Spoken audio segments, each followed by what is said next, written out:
कहते हैं शिव के तीसरे नेत्र की ज्वाला से कोई नहीं बचता, लेकिन अगर उस अग्नि में कोई जीवित बच गया हो तो? प्राचीन कैलाश। क्रोध में डूबे शिव ने एक बार फिर तीसरा नेत्र खोला और ब्रह्मा के एक अहंकारी पुत्र मृत्युंजयी को भस्म कर दिया। कम से कम ऐसा सबने सोचा, परंतु मृत्युंजयी की राख उड़ते उड़ते एक गुफा में जा गिरी जहां प्राचीन तंत्र मंत्र सोए हुए थे, और वहीं शुरू हुई एक छाया की पुनर्रचना। वर्तमान भारत के एक छोटे से कस्बे में जन्मा आरव एक सामान्य लड़का, मगर असाधारण दृष्टि के साथ। वह वो देख सकता था जो और कोई नहीं देख सकता। भूत, भविष्य और छाया। हर रात उसे सपना आता, एक गुफा, अग्नि और एक फुसफुसाती आवाज, तेरा समय आएगा, त्रिनेत्र खुलेगा और ब्रह्मांड कांपेगा। उसने इन सपनों को पागलपन समझा, लेकिन जल्द ही सच सामने आया। वाराणसी के एक पुराने मंदिर के नीचे खुदाई के दौरान एक विशाल त्रिशूल मिला। जिस क्षण आरव ने उसे छुआ, समय ठहर गया। उसकी आंखों से आग निकलने लगी।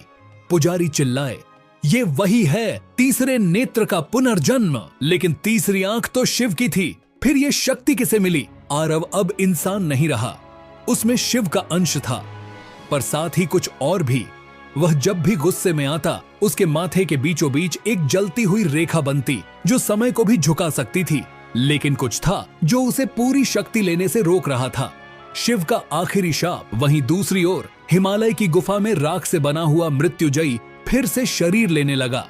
वह अब देव नहीं, विकृत चेतना था, जिसने वर्षों तक तांत्रिकों की आत्माओं को निगला और खुद को शक्तिशाली बना लिया। उसका लक्ष्य सिर्फ एक था, तीसरी आंख को फिर से जीतना।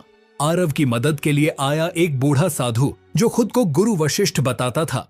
वही जो त्रेता युग में राम के गुरु थे, अब एक पुनर्जन्म में थे। आरव, तू केवल त्रिनेत्र नहीं, तू वो है जिसे शिव ने अंतिम समय में शाप दिया, भस्मासुर का चिन्ह। हैरान आरव ने पूछा, तो क्या मैं खुद भस्मासुर का अवशेष हूं? वशिष्ठ बोले, नहीं, तू वही चेतना है जिसे शिव ने अधूरा छोड़ा। अब तुझे खुद तय करना है, विध्वंस या रचना। मृत्युंजयी अब धरती पर था, उसकी छाया से लोग राख बन रहे थे। केवल आरव ही उसे रोक सकता था। तीसरी आंख की ज्वाला धीरे धीरे जाग रही थी, लेकिन शिव का शाप उसे काबू में नहीं आने दे रहा था। अगर तू उसे देखेगा, तेरा शरीर पिघल जाएगा, पर तेरी आत्मा बच सकती है। अंतिम युद्ध शरीरों में नहीं, आत्माओं में हुआ। आरव ने अपने भीतर प्रवेश किया, जहां उसे दो रूप मिले, एक जिसमें वो देव था, शिव का वारिस, और दूसरा अधूरा, जलता हुआ, शापित भस्मासुर। उसने दोनों को एक किया, वह त्रिनेत्र बना, जो ना देव था न दानव। अब मैं नाश नहीं, संतुलन हूं। मृत्युंजयी का अंत हुआ, लेकिन उसका तंत्र अब भी जिंदा था, दुनिया भर में फैला हुआ। आरव ने हिमालय में एक नया त्रिनेत्र आश्रम शुरू किया, जहां वो ऐसे बच्चों को बुलाता है जिनमें विशेष ऊर्जा हो। वो उन्हें सिखाता है, तीसरी आंख देखती है, लेकिन निर्णय तुम्हें लेना है। कहते हैं कैलाश में उस दिन शिव मुस्कुराए थे, पर उनके अंतिम शब्द थे, तीसरी आंख किसी के भी पास हो सकती है, लेकिन क्या हर कोई उसे संभाल सकता है? दोस्तों, अगर तुम्हारे पास तीसरी आंख की शक्ति होती, तुम उसका क्या करते? आरव ने अपने राक्षसी अतीत को स्वीकार करके उसे एक नई दिशा दी। अब तुम्हारी बारी है सोचने की, शक्ति का असली अर्थ क्या है?